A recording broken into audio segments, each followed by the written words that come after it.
welcome back to The Last Ranger. I'm going to go over the BlackFox Echo 1 today, and I've been carrying it probably a little over a week, and I really love this knife. And a good sign that I love a knife if I have a lanyard. So this knife I really like, and here's why. So let's go over the size. It's a 4.7 ounce knife, and it features a drop point with a flat grind. I would call that a flat grind, and it has a very cool looking swedge up top. Maybe you can see that. It's really cool. The knife is a little over 7.5 inches, and the blade size is a little over 3.5 inches. I think it's 3.6 inches. So the knife is easily a 4-finger grip in the hand. It's got a great lanyard hole design because you could. This is I don't know if it's not 550 paracord. It's something a little larger, maybe 650 or 700, and I could easily fit this through here. I didn't have to pull the threads out of it and use some tools to feed it through. It's got more than enough room to make a lanyard. So that's a big plus in my book. It's by the Danish knife maker. It's Mikkel Willumsen. Probably everybody has heard of Mikkel Willumsen because he's pretty popular. It's made in Italy by BlackFox Knives, and it features 440C steel, and probably right now everybody's like tuning out. 440 steel, really? It's not a. It's used to be a super steel. It's still a great steel, I think. All the screws are countersunk. I get into typography and logos in general. It features a really cool BlackFox logo on the presentation side, and that's the model number is BF-746, but it's called the Echo 1 for probably the American audience. And the maker's mark is on the other side, Williamson Design. So I really like how they treat it. I treat the logo. It's not overly big, but it's a nice looking, logo. So it's a liner lock. You can see the liner. It sits proud of the scales, so it's easy to close, and it's a really good flipper. I mean, it's got really good fidgeability. It's definitely on bearings because it's very easily flipped. I didn't want to open it. I was tempted to open it to confirm it was on bearings because I can't really tell. I just have a feeling, and I don't take my word for it, but I think it's on bearings. Maybe I'll open up. I was hesitant to open up the knife because I didn't want to screw it up, the action, because it didn't need cleaning, and it didn't need opening up, so I was hesitant to open it up. So it has a really great milled out pattern on the G10. It's, maybe you can see that it reminds me of a topographical look, like of landscaping, where like mountainous regions and stuff, but it's really cool. And on top of that, it has even the milled out pattern, the G10 has a texture, so it really feels grippy in the hands, even though I don't think the milled out patterns create the grip. It's just overall it's grippy. So it's I really like this stone washed. I think BlackFox does a really good stone washing on their knives. I really like it.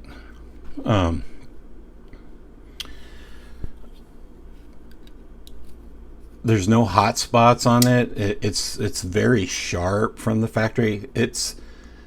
I mean, I've cut with it for over a week, and as usual, I don't have any paper. Maybe I have some receipts. So I don't have any paper on me, but that's probably hard to paper to cut. But I mean, it's very sharp. Take my word for it.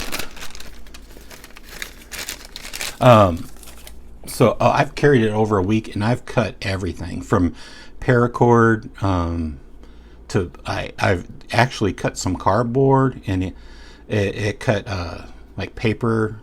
It's still very sharp. It's still holding an edge very nicely.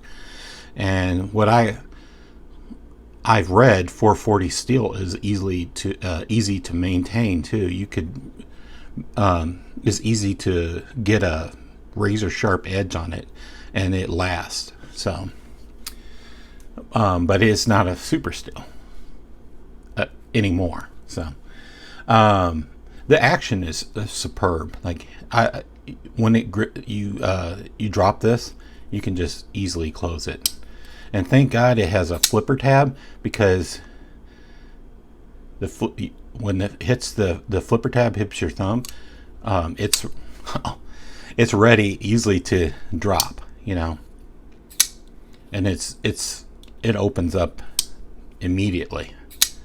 You don't even need to provide a wrist flip. I've had it fail sometimes, but rarely. So, yeah, it's really good. Oh, it feels good in the reverse grip too. You have this nice place to rest your thumb. I really like this knife. When you grip the handle, it starts out fat, but it has a curve, and then on the end it flares out again. So it's very secure. I've held some knives that just don't flare out. They just maintain a slender, back end, and they always feel kind of loose in the hand, because they don't have something to grip on the end of the handle. Well, this does, so I really like it. I think the handle is the blade to handle ratio. It looks like it's right there, but I feel the blade is a little short from the handle, but I don't mind, because I really like the handle. But overall, when you stare at it open, you're like, that blade should be longer. But where it fits in the pivot, the front of the blade, it's actually goes to the end of the handle, because the handle flares out too. So it's fun to flip. So I really like this knife, but at first I questioned my purchase, because at first when I opened it, I liked it, but I kind of thought it was like kind of ugly and kind of plain for the price. I paid a little less than $67.95, but it's priced at $67.95, and the Knife Center, and that probably it's probably priced similar overall at other places. White Mountain Knives, it has a dollar cheaper, and if you use a Knife Reviewers that has a code, you can get 10% off at White Mountain Knives. So take that into account. I mean, probably some people will say it's kind of expensive for a 440 steel knife, but I really like it. So I can see myself carrying this for years, and this is going to go into my rotation definitely. It's a real beater of a knife. I think I'll beat the shit out of it. And it's a real user for me. So since it's made in Italy, I pulled out my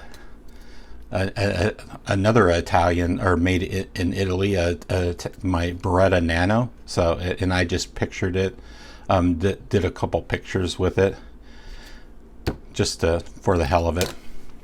I'm going to do some knife comparison or size comparisons.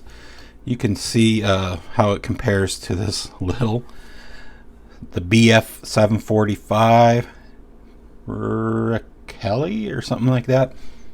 And here's a comparison to a big knife, the real steel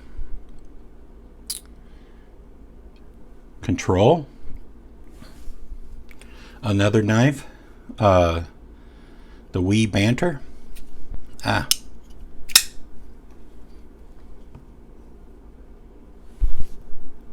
And the old favorite, the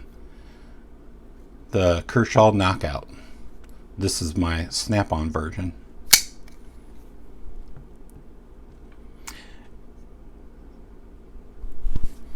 So I think I like the knife because I like the Kershaw Knockout as an everyday carry, as an everyday beater type knife. And while it's not got the same blade, it kind of has the same ergonomics. I think it has the same feel in the hand, you know. It's like not exactly the same. The Kershaw Knockout feels great in hand. I mean, it's still by far the best everyday EDC knife I have in my collection. I really don't know why. I just really love the Kershaw Knockout, and I think it's a good everyday carry knife and a beater knife. Words. But as the successor for my pocket carry EDC, it's at least an option. You know, I mean, I really like it, and I probably will beat the shit out of it. I would probably recommend it. I mean, if you think $68 is pricey for a 440 steel, it's probably not for you. I think this knife will be a sleeper, sort of. You know. It probably will go unnoticed in America. It's for near like $50. I would say buy it, you know. Maybe search for some discounts on White Mountain Knives, or anybody that has a code to get 10% off or 15% off. Pick it up. Thanks for reviewing and viewing my video, and if you have it in your heart, please leave me a like and maybe subscribe, and maybe follow me on Instagram. My Instagram is LastRanger1965. So I do more pictures than I do reviews. So thanks. Bye.